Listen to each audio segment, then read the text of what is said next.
Marvin Hagler was a force to be reckoned with. Truly one of the greatest and most dominant middleweight champions of all time, he was blessed with incredible toughness and an unbreakable will. His determination and ferocity is the stuff of legend, and it would see him rule for just shy of 7 years, making 12 successful defences of the middleweight crown. And of these 12 defences, 11 of them were then by knockout, with Hagler knocking out some of the greatest fighters of all time and being involved in some of the most exciting fights ever seen. He was truly a nightmare opponent to face. If he had you hurt, he would never let you off the hook, and he was capable of outfighting anyone. And although he was incredibly tough and aggressive, it's also worth noting that he's one of the most complete boxers of all time. His style is much more diverse and skillful than is given credit for by lots of people. And he had a unique set of skills in his arsenal that made him even more diverse and difficult to face. But before we dig into the technical side of his style, it's worth noting that Hagler had one of the most brutal and disciplined training regimes. Hagler was one of the hardest workers in the sport and was immensely dedicated in keeping himself in shape, which was one of the reasons he was able to fight at such a high intensity.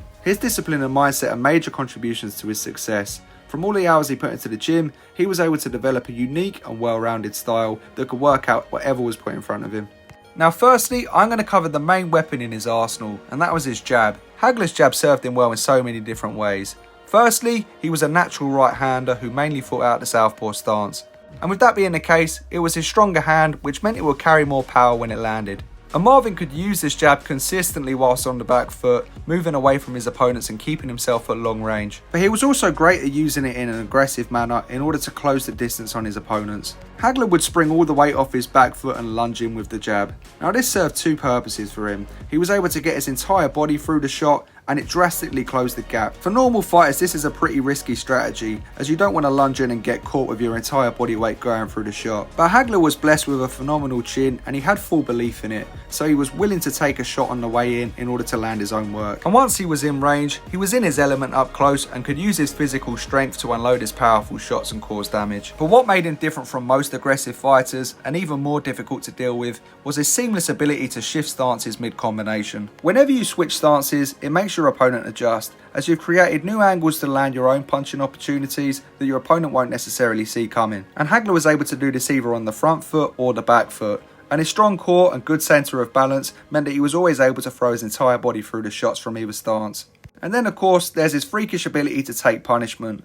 Hagler fought some of the biggest punchers of all time, most notably in John Mugabe and Tommy Hearns in absolute slugfests. And in his toughest fights, he was able to just outfight his opposition with pure grit and toughness. And when you're hitting your opponent with everything you've got in every shot, and they're not backing up but just getting stronger, this is soul destroying and it is extremely draining both physically and mentally. But it isn't a sustainable way to fight, as you're going to take a lot of punishment. And in some of his harder earlier fights, which most people don't know about, he had to box and move. And one of the most underrated parts of his style was his defence. Even though he's most well known for his memorable wars, in lots of his fights, he was able to use his head movement and feet movement in order to outbox his opposition. And when he was up close chipping away at his opponents, he used to make himself a small target with his gloves up and get his head underneath his opponent's chin. Being on that position on the inside is key, as it's going to put your opponent's chin in a more vulnerable position, and it's going to make your balance a stronger base. So if you do get caught, you're stronger to take the shot. And then when he had you hurt, he was just relentless before he got you out there. In total, Hagler had 67 fights, compiling a record of 62-3-2 with 52 knockouts. You could make an argument that he never deserved to lose in his prime and was never stopped. He's known for his classic fights against Sugar Ray Leonard, Tommy Hearns and John Mugabe, but also put on excellent boxing displays against tough fighters such as Benny Briscoe and many others. He's one of the all-time greats, with an excellent and underrated style that you can learn so much from, and will forever be remembered as one of boxing's greatest warriors.